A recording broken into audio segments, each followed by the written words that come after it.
All right, as we pick up on yesterday's idea of how to change a routine, we can do this quite simply with one or two simple tools, and I have them right here.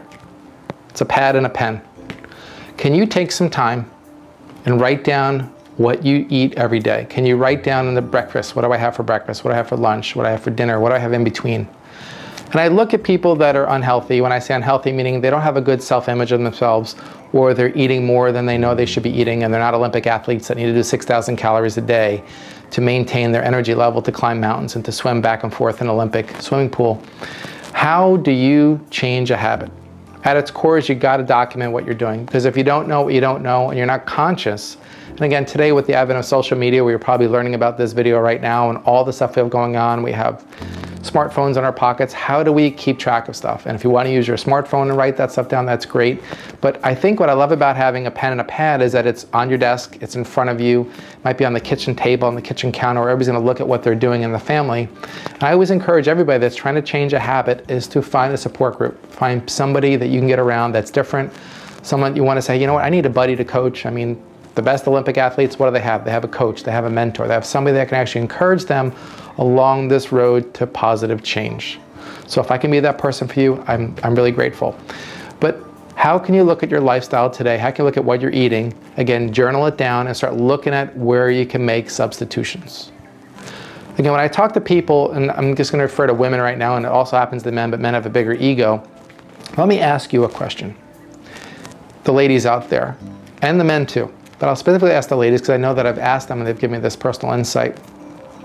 Most people, when they're overweight, I don't care if it's 10 pounds, 20 pounds or more, I ask you, do you feel that pain all day long? And invariably people say, no, I feel fine. I go sit in my seat, I drive to work, I do what I do, I pick up my kids at school, I feel the same. So when I asked, do you feel the worst? When do you feel bad?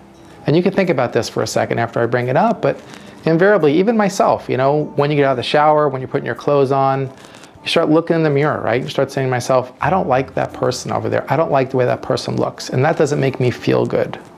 So I don't want to take you to that dark place, but start thinking about how you feel about yourself as it relates to yourself, to nobody else.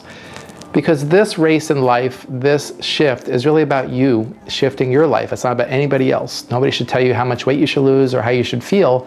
But I know invariably when you feel better about yourself and your self-image goes up, everything changes.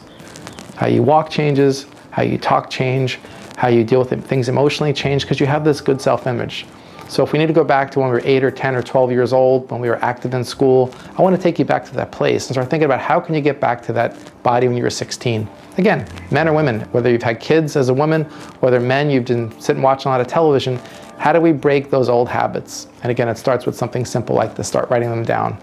And I encourage you, if you start writing down these things, share them with your family, share them with a coworker saying, this is what I've been eating. I've been going through the drive-thru, or I've been having this many things. I should change that. I'm not suggesting you shouldn't have some chocolate because I love chocolate. I love dark chocolate. So let's get better quality food in our systems and let's feel better about ourselves. Over the next videos, we're going to talk about more cues that you can do. Actually, when you feel that thing going on before you go to the old routine, we're going to give you a better reward. And to me, that's what it's all about. And that's how you can shift and change habits with no dieting and change how you feel about your life. Thanks for watching. I look forward to talking to you soon. Take care.